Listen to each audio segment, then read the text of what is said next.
Tengan un cordial saludo. Soy estudiante de la Facultad de Medicina de la Universidad Mayor de San Andrés. En esta ocasión les voy a explicar un hueso de la bóveda del cráneo, el hueso occipital. Para mayor comprensión y aprendizaje de este hueso tenemos que saber 4 puntos muy importantes. Primero, la posición anatómica de este hueso. Segundo, la situación anatómica de este hueso con respecto a sus huesos vecinos. Tercero, la clase de hueso. Y cuarto, la descripción completa de este hueso. Entonces, pasaremos a explicar la posición anatómica de este hueso. Para eso tenemos que hallar el foramen magno, que es este, que tiene que estar anterior e inferiormente. Luego hallamos la porción en forma de escama, que es esta, en la escama del occipital, que tiene que estar posterior al foramen magno. Entonces esta es la posición anatómica del hueso occipital. Ahora, su situación anatómica está ubicado en la parte posterior del cráneo, posterior a los huesos parietales y a la escama del temporal. Ya, es un hueso plano. Pasaremos a la descripción completa de este hueso. Parece que saber que tiene 4 partes. Una porción posterior, que es esta, que es la porción escamosa o escama del occipital. Una porción anterior, que es esta, o apófisis basilar o porción basilar. Y unas porciones laterales, también denominadas masas laterales, que son todas estas. Ahora hablaremos específicamente de la porción basilar. Esta porción basilar tiene una cara endocranial, una cara exocranial, un borde anterior, un borde posterior y dos bordes laterales. Hablaremos de la cara exocranial. Para esto tomamos con referencia una estructura anatómica. Como dijimos, esto es anterior y esto es posterior. En la unión del tercio posterior con los dos tercios anteriores encontramos una eminencia, el tubérculo faríngeo, donde se inserta el rafe faríngeo o aponeurosis faringobacilar y el músculo constrictor superior de la faringe. Ahora, las demás estructuras se ven más claramente en este cráneo articulado. Tenemos acá, como dijimos, esto es anterior y esto es posterior. Y aquí tenemos el tubérculo faríngeo. Anteriormente a ese tubérculo, primero hay que saber, anteriormente a ese tubérculo vamos a encontrar una fosa, la fosa navicular, y dentro de esta fosa encontramos esta otra fosita, la fosita faríngea. Ahora, a los costados del tubérculo faríngeo van a hallarse dos crestas, unas crestas que son posteriores y unas crestas anteriores. En estas crestas posteriores va a insertarse el músculo recto anterior de la cabeza, y la cresta anterior, también denominada cresta sinostótica, va a unir dos espacios que ya están osificados, un espacio anterior llamado basiótico y un espacio posterior llamado basio occipital. Ahora, anterior a la cresta sinostótica vamos a hallar la inserción de dos músculos que son el músculo largo de la cabeza y el músculo recto mayor de la cabeza. Ahora, esto es todo con respecto a la cara exocranial de la apófisis basilar. Ahora hablaremos de la cara endocranial, pero en este hueso occipital desarticulado. En la cara endocranial encontramos un espacio anatómico que es este, el clivus del occipital, donde se apoya la médula oblonga y la protuberancia. Ahora vamos a hablar del borde lateral de esta cara endocranial de la apófisis basilar, que son estas. En este borde lateral articula con el peñasco y aquí encontramos dos surcos que corresponden al seno petroso inferior, que deberían estar por acá.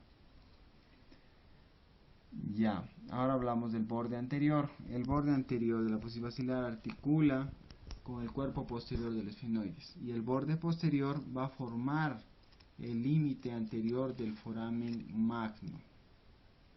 Eso es todo con respecto a la apófisis basilar. Ahora hablaremos de las masas laterales, que es todo esto.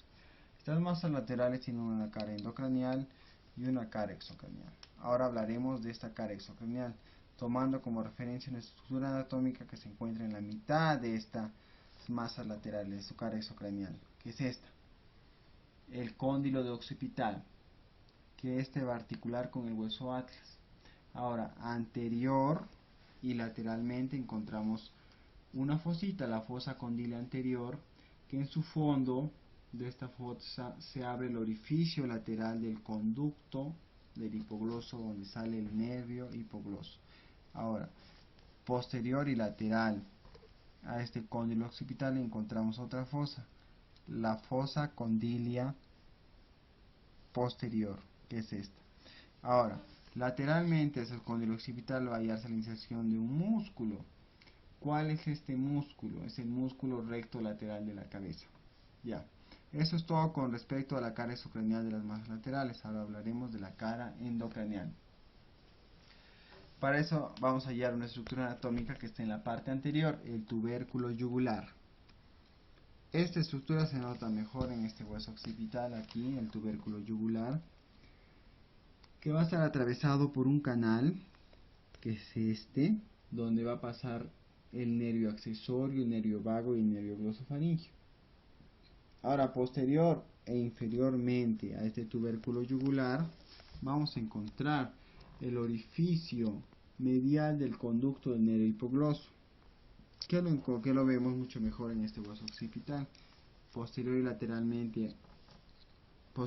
y medialmente a este tubérculo yugular encontramos esto, el orificio medial del conducto del nervio hipogloso. Ahora, posterior y lateralmente este tubérculo yugular, y sobre la apófisis yugular, que es esta, vamos a encontrar un canal que es la parte terminal del surco del seno sigmoide, aquí, que son estos de acá. Ya, ahora hablaremos de los bordes de la masa lateral. El borde medial, que es este, limita, el borde medial de las masas laterales va a limitar lateralmente el foramen magno, va a ser su límite lateral. Ahora, el borde lateral, que es este, va a estar dividido en dos porciones por la apófisis yugular. Esta es la apófisis yugular, que este va a articular con la carilla yugular del temporal. Como dijimos, divide en dos porciones, una anterior y una posterior. La parte anterior forma el límite medial del agujero rasgado posterior o agujero yugular. Esto vamos a ver en este cráneo articulado. Aquí está. Como dijimos, este es el borde lateral de las masas laterales, que va a estar dividido por la apófisis yugular en una parte interior y una posterior, que en este caso no se nota. Esta parte anterior va a formar el agujero yugular o agujero rasgado posterior. Ahora, este agujero yugular está subdividido por una apófisis que viene del temporal occipital, llamada apófisis intrayugular, que tendría que estar por acá. Y esto divide en dos partes este agujero rasgado posterior, en un anterior y un posterior. En el anterior va a ser como memotécnico, que es nervioso, porque va a pasar el nervio accesorio, el nervio vago y el nervio glosofaringeo. Ahora, en la parte posterior, que es venosa, como memotécnico, aquí se va a apoyar el bulbo superior de la vena yugular interna, va a pasar el seno petroso inferior y la arteria meningia posterior, y también la rama meningia de la arteria occipital.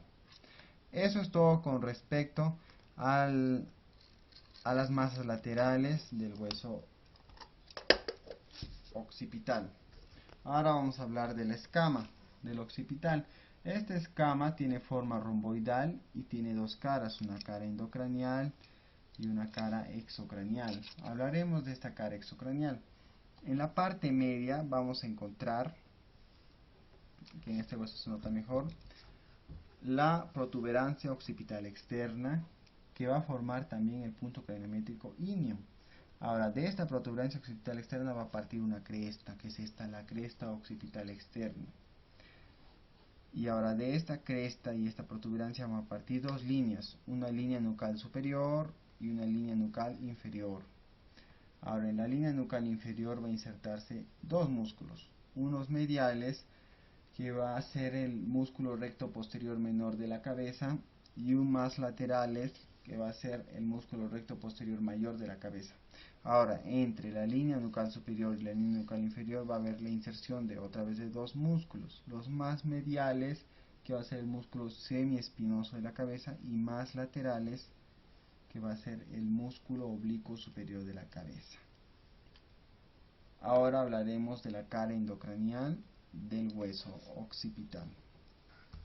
Aquí vamos a hallar otra estructura anatómica que lo tomamos como referencia, la protuberancia occipital interna, que de esta protuberancia occipital interna, también llamada prensa de Erófilo o confluencia posterior, de esta protuberancia parten dos surcos, unos laterales que van a conformar el surco del seno transverso y uno superior que va a conformar el surco del seno sagital superior. Ahora, inferiormente de esta protuberancia occipital interna va a partir una cresta denominada cresta occipital, Ahora, inferiormente va a limitar una fosa denominada fosa vermiana. Ahora, esta cara endocranial va a estar dividida en cuatro hemisferios, dos hemisferios superiores llamados hemisferios cerebrales y dos hemisferios inferiores llamados hemisferios cerebelosos. Los hemisferios cerebrales, sus bordes van a articular con el hueso parietal y los bordes laterales de estos hemisferios cerebelosos van a articular con la porción mastoidea del hueso temporal. Entonces eso es todo con respecto al hueso occipital.